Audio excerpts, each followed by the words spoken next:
Mais um carnaval passou e em mais um ano a gente viu as mesmas coisas. Nesse vídeo eu vou tentar fazer uma análise dessa festa como um todo, em vez de só comentar os absurdos que estão em alta. Vamos das motivações políticas às consequências sociais, passando também por economia, história e essas coisas. E para começar, a gente tem que entender como essa festa se tornou o que é no Brasil.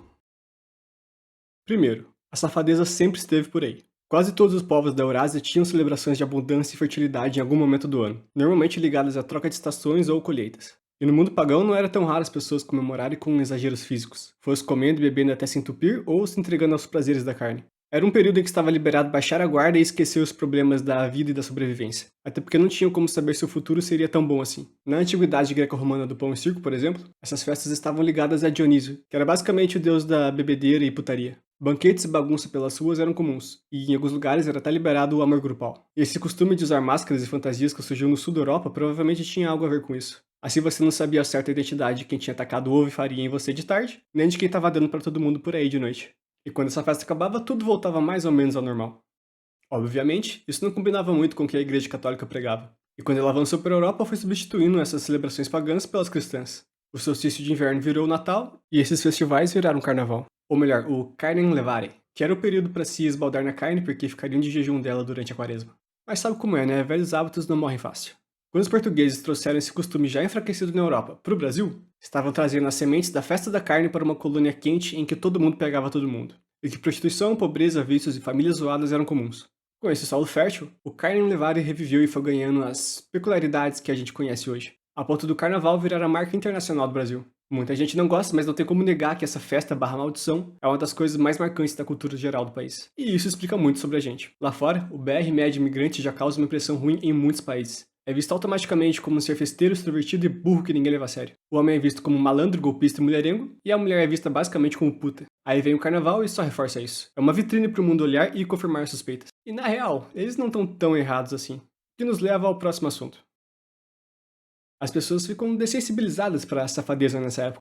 Em dias normais, se uma mulher taca glitter no corpo e sai pelada na rua, vão dizer que ela surtou. Mas no carnaval vão dizer que ela tá desfilando. E se aparecer na TV, vão chamar de globeleza. Tem gente que fala que as pessoas vão pra rua só pra curtir a elevada cultura e música de qualidade que o carnaval proporciona nos bloquinhos. Mas elas estão mentindo pra si mesmas. Todo mundo sabe que boa parte das pessoas, se não a maioria, vai pra rua pra tocar fluidos corporais. A galera tá na maldade, em geral vai pra pegação, incluindo gente comprometida. Sim, se seu namorado ou namorado foi pro bloquinho com os amigos, são altas as chances de você ter um chifre agora. E por precaução, assuma que não parou só no beijo. É um ambiente de energia sexual alta, as pessoas dão um jeito de coisar em qualquer canto. Invadem casas para isso, vão pra trás de caçamba, caminhão, moita, lá dentro do mato, do banheiro químico, do beco escuro. E se o tesão for muito grande, fazem até no meio de todo mundo mesmo. E se você é homem, não ache que você tá arrasando e é o pegador só porque beijou 200 bocas. Não só porque você provavelmente deve ter beijado muitas feias e umas mulheres com algo a mais na virilha, mas também porque tem muita mina que faz questão de mamar alguém antes de sair beijando os outros caras só pra humilhar eles com o gostinho da seiva de outro macho na boca. Talvez você nem perceba, mas ela e as amigas que sabem vão se divertir rindo da sua cara. E o pior é que não para por aí. Tem a galera que sabe que tá com alguma bactéria ou vírus na boca e sai beijando todo mundo. E a galera que sabe que tem DST e faz questão de fazer no pelo com o máximo de pessoas que conseguir. Já teve até casos de gente que vai com agulha com sangue infectado com HIV ou outro bichinho do mal e sai picando todo mundo no meio da multidão. Por que alguém faria isso? Desnecessário e falta de empatia, né? Mas, na verdade, isso é algo bem comum na mentalidade do brasileiro. Se eu tô na merda, todo mundo tem que estar também. Assim eu me sinto menos mal. E não acho também que essas coisas acontecem só nessa época. Como no Brasil o carnaval já faz décadas que dura meses, meio que ele já chegou no nível de durar o ano todo. Aqui a putaria é o normal, e durante o verão ela só fica um pouco mais descarada, intensa e geral. No carnaval passado, por exemplo, teve um surubão gay numa praia do Rio de Janeiro rolando até de manhã. Teve gente passeando com a família que viu e ficou horrorizada. Beleza, todo mundo sabe que Rio é pior que Sodoma e Gomorra, e tem coisas que acontecem nos morros de lá à luz do dia que nem o Epstein faria no porão da mansão dele, mas surubões piores e até com drogas e menores acontecem em todo canto do Brasil em qualquer época do ano.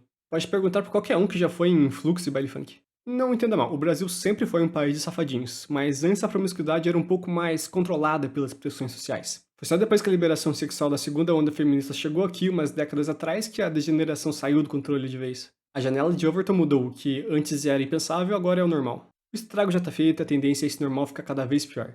Se acostume, se adapte ou se proteja, você escolhe. E falando em feminismo, falemos delas.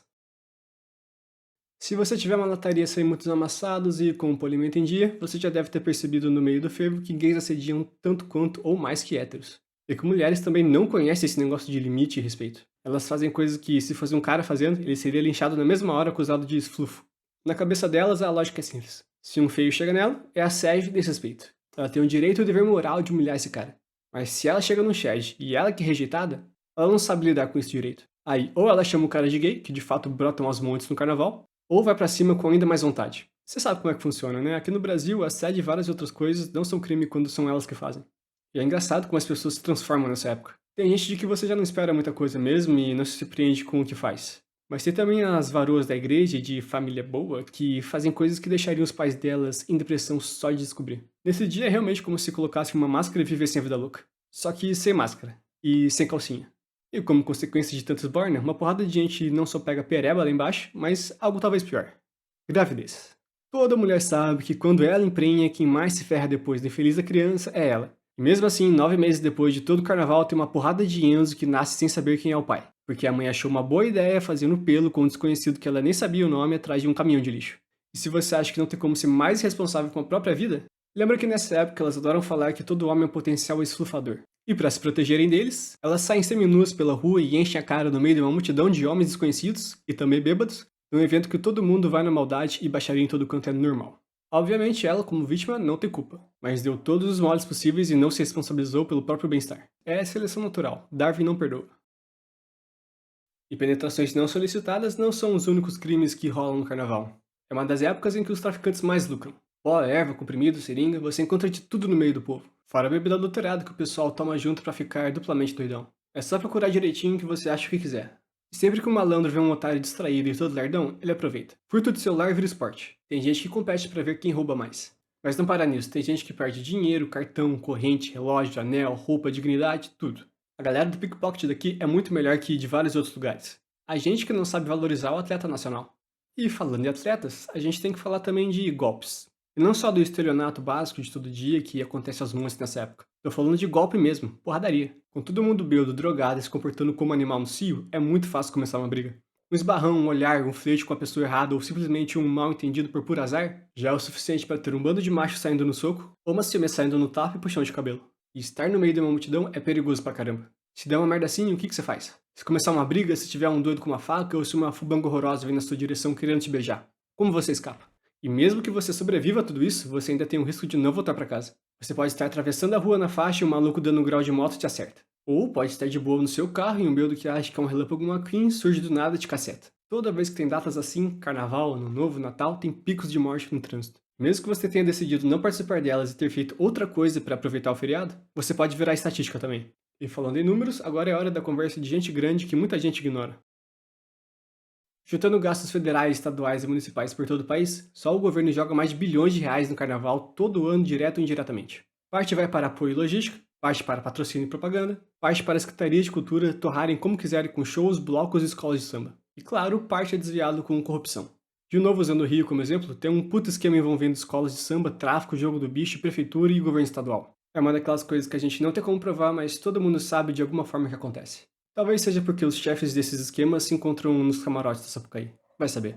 Mas o povão não liga muito pra isso. Não é só Roma que usava o carnaval pra política de pão e circo. Aqui a gente bate recorde todo ano em investimento pro carnaval pra manter o povo bestializado e sem preocupação com coisas chatas. Tipo a inflação real, que também cresce todos os anos junto com outros dados ruins que o cara do IBGE se esforça pra maquiar e fazer parecer que tá melhor do que realmente tá. E como se não bastasse ser feito de otário com tanta mentira, a gente ainda tem que ver uma escola de samba exaltar o maravilhoso governo do pai em Lully. Tirando os escândalos de corrupção, claro. Se você seguir o dinheiro, vai descobrir que essa propaganda eleitoral antecipada não saiu de graça. Assim como o apoio de cantores que ganham milhões nessa época para fazer shows pagos por prefeituras e lei errônea. Em menor grau, isso acontece em todos os lugares, principalmente nos interiores mais pobres. O carnaval não gira em torno de sexo apenas, mas de sexo e dinheiro. Além de todo esse lance de cultura e expressão nacional e permissão para liberar o bonobo interior para manter o povo alienado, o governo também dá uma desculpa econômica para continuar injetando tanta grana nessa merda todos os anos. Movimentar a economia. Principalmente nos setores de turismo, comércio, cultura e essas coisas. Eles até chamam os gastos com o carnaval de investimento, porque dizem que a cada R$1 gasto, supostamente volta mais de 7 para a sociedade.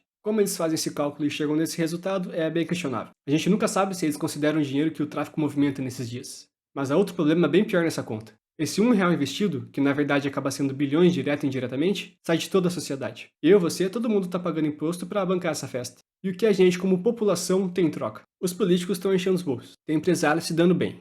Cantor de axé e as moças do job estão faturando alto. Os amigos do Oruan também. Mas o que eu, você e mais alguns milhões de pessoas que odeiam carnaval e nem pisam fora de casa nessa época estamos ganhando? Cultura? Que a gente ganha em troca é música ruim, ruas fedendo na mídia e copo latinha e camisinha usada por todo canto. E ainda a gente ganha mais corrupção, degeneração, DST, filho sem pai, violência e crime. O resultado final dessa conta, na verdade, é uma população afundada numa cultura de merda, bestializada e estragada por vício e putaria. E é isso que atinge todo mundo, não o dinheiro. O custo, ou melhor, o prejuízo social e cultural do carnaval é espalhado para toda a sociedade. E o ganho ou diversão de alguns não compensa ou justifica essa bosta. Se o governo realmente estivesse preocupado com a economia e com a população, ele não estaria insistindo em financiar essa insanidade todo ano. Não estaria incentivando música ruim, promiscuidade e bandidagem. Ele estaria parando de fazer merda no controle da economia e com o dinheiro público. Estaria cobrando menos impostos para ter mais dinheiro na mão do cidadão para ele sim movimentar a economia com o que ele achar melhor para a vida dele. E se a pessoa ainda quiser ir em show de axé e fazer putaria, ela que pague com o dinheiro dela, não que o governo pague com o dinheiro de todo mundo. Isso nos leva ao último tópico. Quem gosta de carnaval fala que quem não gosta deveria ficar em casa mesmo e não encher o saco, sem reclamar ou atrapalhar quem supostamente sabe ser feliz e aproveitar a vida. Mas não é bem assim. Pra começar, que ficar debaixo de um sol ardido, esbarrando em um monte de gente suada e fedida num som alto não é uma noção de felicidade tão universal assim. Mas o problema não é esse.